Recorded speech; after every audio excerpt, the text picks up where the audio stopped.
독서실이었는데 독서실 이름이 너무 딱 눈에 딱 띄어가지고 제가 너무 딱 기억을 했어요. 위버맨쉬라고 되어 있는 거예요. 위버맨쉬. 그래서 독서실 이름을 위버맨쉬로 짓는다? 라는 생각이 탁 들었어요. 금요일 날, 토요일 날. 그래서 금요일 날이구나. 그래서 신기하다 그랬어요. 왜냐하면 이번 주에 제가 위버맨쉬 얘기를 할 생각이었거든요. 그래서 위버맨쉬가 뭐냐면 독일어예요. 독일어인데 위버는 오버, 영어로 오버, 뭐뭐 위에. 맨쉬는 그냥 맨이에요. 사람, 맨. 그러니까 뭐뭐 위에 있는 사람 해서 우리말로 번역하면 초인. 그러니까 사람 위에 있는 사람, 대단한 사람, 뭐 초월한 사람, 뭐 이런 뜻이거든요. 그래서 저 독서실 만드신 분은 진짜 대단하신 분인가 보다. 초인이신가 보다. 그런 생각을 하게 됐고, 아무튼 그 위버맨쉬라는 그 단어를 한번 여러분 머릿속에 염두해 보시면 좋을 것 같아요. 일단 로마서 7장을 여러분 읽기 전에 먼저 이 고려해야 될 사항들이 조금 있어요. 그 얘기를 먼저 한 다음에 오늘 7장을 못 들어갈 수도 있지만 이 좀 배경적인 거를 좀 이야기를 좀 드리려고 합니다. 제가 처음에 20살 때 교회를 이제 진심으로 다니기 시작하고 이제 좀 마음에 믿음을 가지고 이제 다니기 시작하니까 주변 분들이 저를 걱정하시는 분들, 조롱하시는 분들, 뭐 그런 분들이 대부분이었어요. 제가 진짜 확실하게 그때는 이제 하나님을 믿기로 결정을 내렸기 때문에 그런 말들에 흔들리진 않았지만 기분은 나빴어요. 그리고 뭐라고 반박을 못 하겠는 거예요. 그런 말들에 대해서. 그 어떤 말들이었냐면 기독교인들은 나약하다. 맨날 자기들이 죄인이라고 가망이 없다고 하면서 신이 도와줘야 구원받는다고 한다. 너의 의지로도 충분히 운명에 맞서는 존재가 될 수 있는데 어째서 기독교인들은 그렇게 나약하냐? 얼마나 나약하면 신을 믿냐? 그런 얘기들을 남자 어른들이 저한테 20살인 저한테 상처를 많이 줬어요. 근데 그 말을 들으니까 생각을 한 번도 해본 적이 없거든요. 그런 부분에 대해서. 당연히 그냥 믿는 줄 알았죠. 그런가? 내가 의지가 박약해서 신을 의지하고 있는 건가? 그럼 여기 있는 사람들 다 의지 박약인 사람들, 나약한 사람들인가요? 분명히 아닌 것 같은데 뭐라고 아니라고 해야 될지에 대해서 딱 모르겠는 거예요. 그래서 그때부터 기독교인들이 나약하지 않다는 것을 제가 증명하기 위해서 지금까지 생각을 많이 한 사람 중에 하나입니다. 여러분, 기독교인들 나약한가요? 저는 누구보다 자기 의지를 가지고 굉장히 능동적으로 살아가는 존재가 기독교인이라고 저는 생각해요. 물론 기독교인들 중에서도 하나님이 다 해주시겠지 하고 발전 없이 나약하게 살아가는 사람도 보여요. 하지만 그것을 성경이 그렇게 하라고 했냐? 그렇지는 않아요. 성경은 분명히 지금까지 우리가 나눴던 것처럼 당신의 의지를 가지고 열심히 살아가라고 말씀하시잖아요. 그렇죠? 우리 지난 시간에도 우리 자유의지에 대해서 말씀을 드렸잖아요. 우리에게는 분명한 의지가 있고 그 의지를 열심히 발휘해서 선을 향해서 걸어가야 되는 존재들입니다. 그래서 이 기독교인들이 나약하다라고 말하는 사람들 중에서 지식인들도 있어요. 그 중에서 여러분들이 아마 한 번쯤은 들어본 오늘 위버맨시라는 말을 한 사람 중에 하나가 프리드리히 니체라는 철학자가 있습니다. 이 니체가 위버맨시도 얘기했지만 또 하나는 이런 얘기를 했어요. 아모르 파티 아시나요? 아모르 파티 그 춤추는 파티가 아니라 아모르 FATI죠. 그래서 아모르는 사랑이에요. 파티는 페이트, 그 운명, 너의 주어진 운명을 사랑해라 라고 그 니체가 이야기를 했어요. 그래서 아모르 파티, 또 노래도 있어요. 김연자 선생님의 아모르 파티라는 노래가 있어요. 아모르 파티, 너의 운명을 사랑해라. 이 가사가 기가 막힙니다. 나이는 숫자, 마음이 진짜, 가슴이 뛰는 대로 가면 돼. 이제는 더 이상 슬픔이여 안녕. 왔다 갈 한 번의 인생아. 연애는 필수, 결혼은 선택. 가슴이 뛰는 대로 가면 돼. 눈물은 이별의 거품일 뿐이야. 다가올 사랑은 두렵지 않아. 네, 이런 식으로 이제 가사가 나와요. 그러니까 이제 좀 어르신들 굉장히 좋아하겠죠? 막 이런, 네, 뭔가 틀을 깨는 막 그런 얘기니까. 여러분 아마 뭐 이 얘기가 좋게 들릴 수도 있어요. 물론 이제 우리의 의지를 좀 더, 인생이 그렇게 막 팍팍한 것이 아니다. 좀 즐기면서 살아라. 너의 운명을 받아들이고 그 운명 자체를 즐겨라. 그런 의미에서는 굉장한 우리에게 힘을 줄 수 있습니다. 하지만 기독교적인 우리가 세계관으로 요거를 아모르 파티를 본다면 조금 다르게 볼 수도 있습니다. 자, 이 니체라는 사람은요, 누구보다 강렬한 의지를 가진 사람이었어요. 자기 인생을, 자기 운명에 대해서 굉장히 능동적으로 내 운명이 지옥 갈 운명이야? 그래, 나는 그거 맞이하겠어. 영원히 반복돼? 난 또 씹어먹겠어. 내 운명이 나를 억까한다. 운명이 나를 괴롭힌다. 세상에 무슨 모순이 가득하다? 나 그거 다 씹어먹고 즐길 거야. 나 받아들일 거야. 라고 하면서 아모르 파티라고 얘기했어요. 내 운명을 사랑하겠다. 너도 너의 운명을 사랑해. 그렇게 운명을 사랑하는 사람이 결국 누가 되냐? 초인이 된다. 초인이 된다. 위버맨시가 된다라고 이야기를 했습니다. 그래서 제가 그 책을 읽다가 너무 어려워서 중간에 덮어놨어요. 근데 결국 결론은 그런 얘기예요. 굉장히 뭔가 사람들에게 힘을 주는 이야기 같죠. 근데 이 이야기가 과연 맞을까요? 저는 여기를 좀 드리고 싶습니다. 기독교가 정말 무책임하고 나약한 존재를 만들까? 오히려 반대입니다. 나약한 자기를 철저히 성찰하는 것까지는 맞아요. 그런데 그렇기 때문에 자신을 비웁니다. 성령님을 내 마음에 모셔드립니다. 마음속 깊은 곳에서부터 진정으로 선한 자가 되기를 원하는 사람이 기독교인이에요. 어제 이제 우리 찬양팀과 또 나누다가 그런 얘기를 했어요.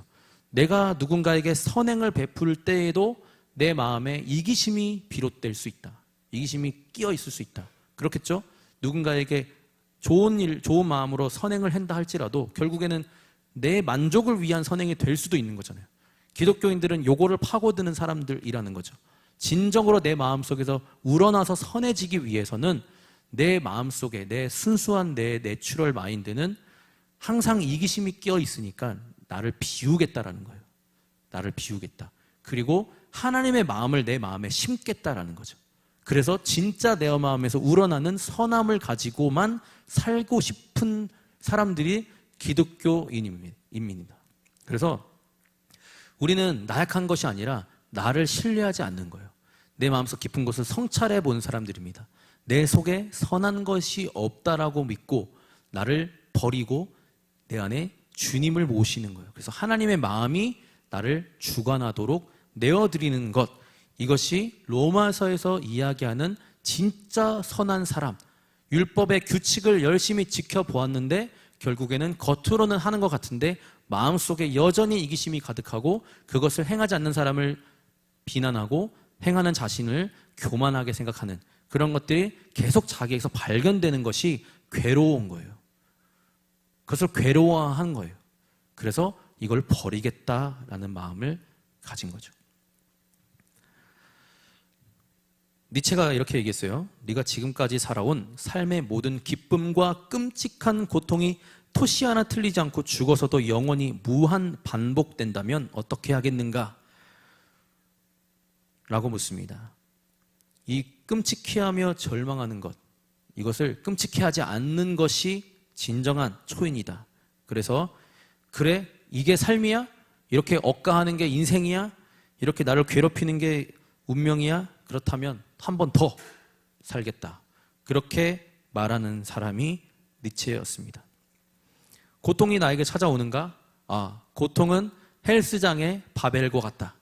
고통을 즐겨서 내 근육을 키우겠다라고 마음을 가지는 것이 바로 이 니체의 초인 사상입니다. 내 자신이 초인이 되었어요. 그래서 성경은 그렇게 되고 싶어 할 수는 있지만 그렇게 될 능력이 우리의 이성 속에 없다고 믿는 것이 성경이에요. 그 성경은 우리도 그런 마음이 있죠. 운명을 받아들이고 운명을 씹어먹고 이겨내고 싶은 마음이 있죠. 그리고 온전하게 진짜 선한 사람이 되고 싶은 마음이 똑같이 있죠. 그런데 나는 그렇게 안 될 거라는 것을 발견한 거예요. 그래서 나를 비운 겁니다. 그래서 로마서 7장은요, 인간 이성의 한계를 이야기합니다. 오늘 제목이 뭐죠? 나는 곤고한 사람이다. 나는 안 되는 사람이다. 라는 거. 나의 한계를 인정한 거예요. 그래서 8장으로 넘어가면서 나는 안 되니까 하나님이 해주셔야 됩니다.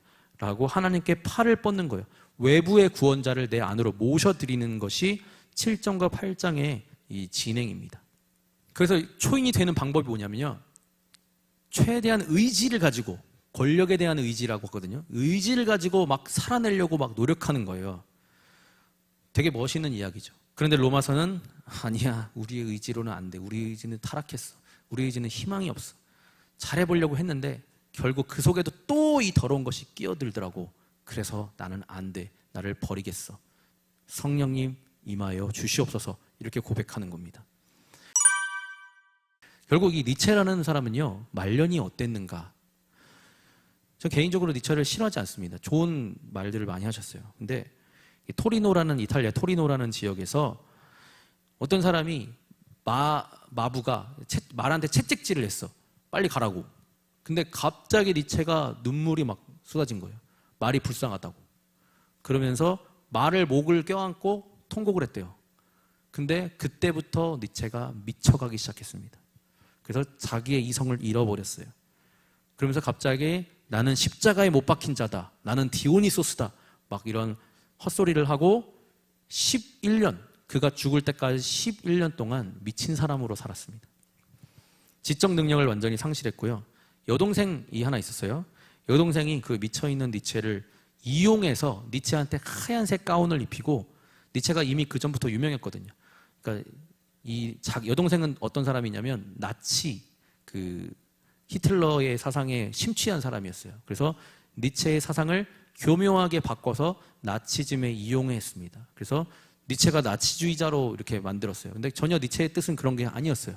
여동생은 그렇게 만들어서 미친 니체를 11년 동안 이용하고 니체는 비참하게 죽게 되었습니다. 55세의 나이로 발작을 일으키고 마비를 일으키고 시력을 상실한 채로 죽게 되었습니다. 결국 자기가 말한 허무한 인생을 스스로 겪었어요. 그리고 신 없는 인간의 소외감을 스스로 겪었습니다. 니체가 한 말 중에 유명한 말 뭐 있죠? 신은 죽었습니다 라는 말이 있죠. 근데 저거 이런 생각을 해봤어요. 니체라는 사람이 만약에 그렇게 돼서 지옥에 갔다면 여전히 아모르 파티를 즐길 수 있을까? 여전히 위버맨시가 될 수 있을까? 초인이 되어서 지옥이 나의 운명이야? 오케이, 씹어먹겠어. 지옥 덤벼. 또 지옥이야? 또 덤벼. 할 수 있을까? 자, 니체가 말한 이 초인에 대한 가장 핵심은 뭐냐면 자기 의지예요. 의지가 살아있어야 지옥에서도 초인이 될 수 있어요. 고통? 막 나한테 막 불붙는 고통이 와? 오케이, 씹어먹겠어. 이렇게 니체가 지금도 그렇게 하고 있을까라는 상상을 해봤습니다. 그런데 성경을 보니까 니체는 그렇게 할 수가 없어요. 왜냐? 이 지옥이라고 하는 거, 게헨나라고 하는 게 우리가 이미지로 상상하듯이 막 무슨 불타는, 물론 그런 것도 있겠죠.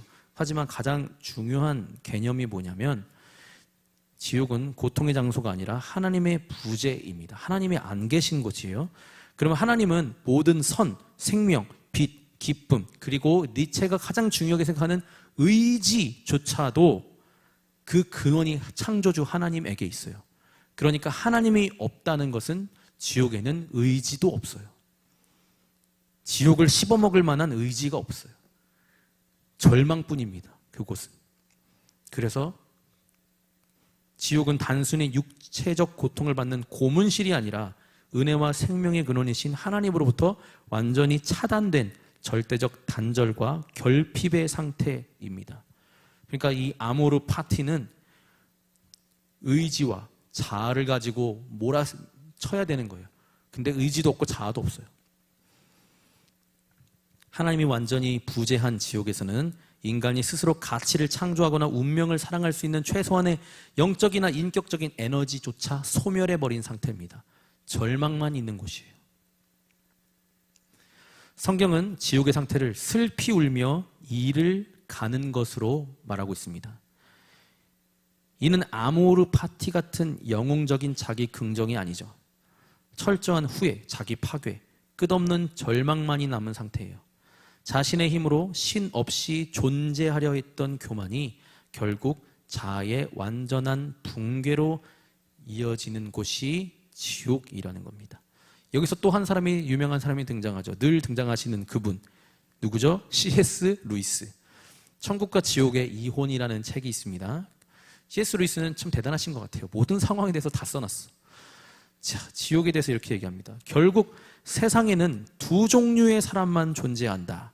첫 번째 사람은 하나님께 당신의 뜻이 이루어지이다, Your will be done 이라고 말하는 사람, 이게 하나고요.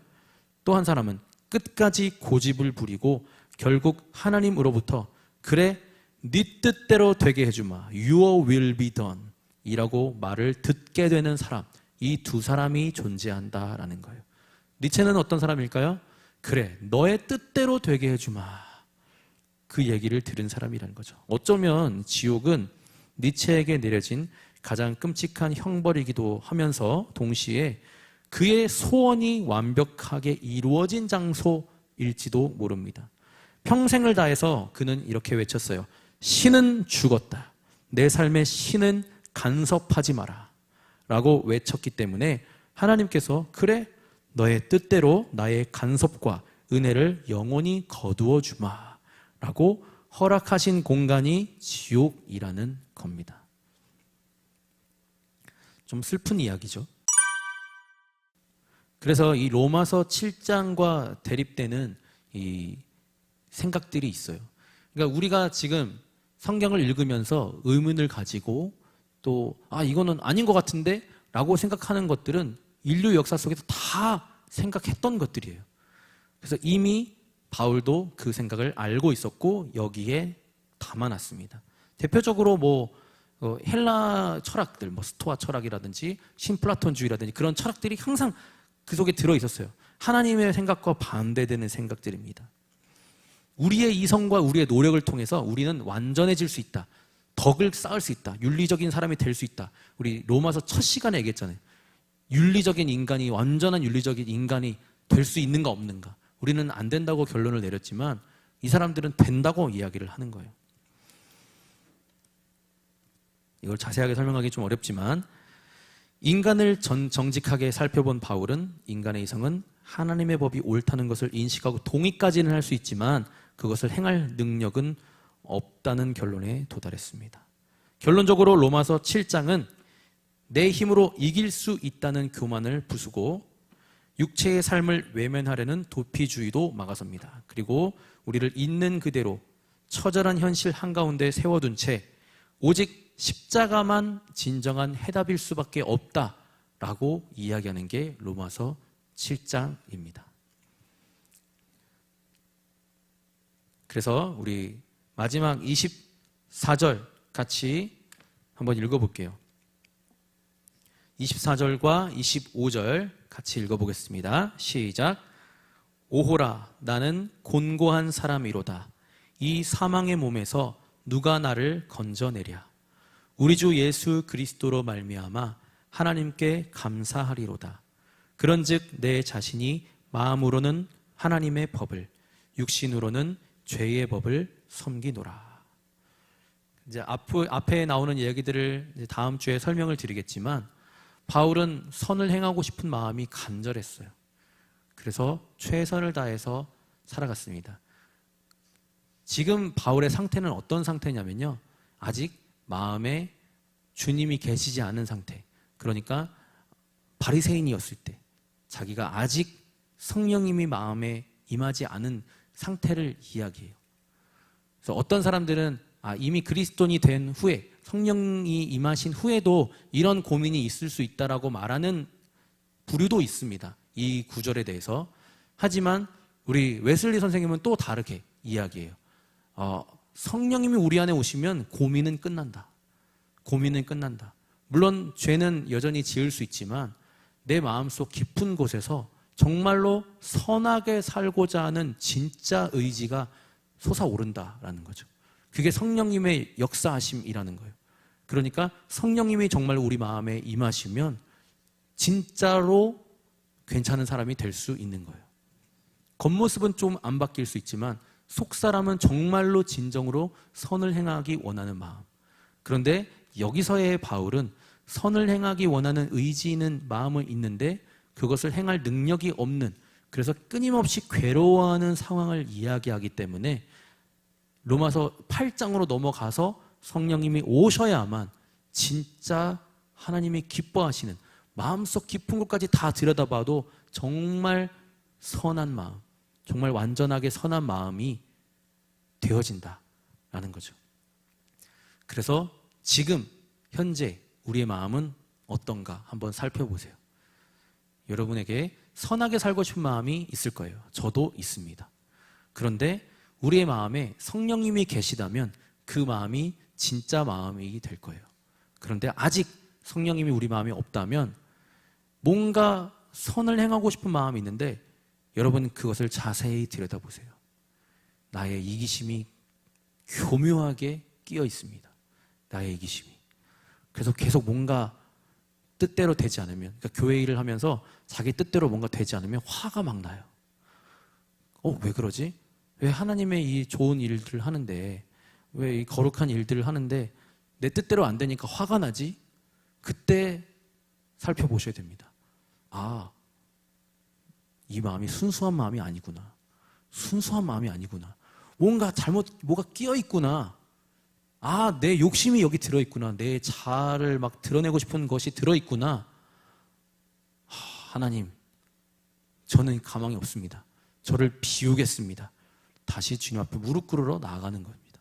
그리고 성령님을 우리 마음에 모셔드려야 돼요. 성령님이 정말 정말 중요해요. 그래서 겉으로 보기에는 정말 정말 비슷하거든요.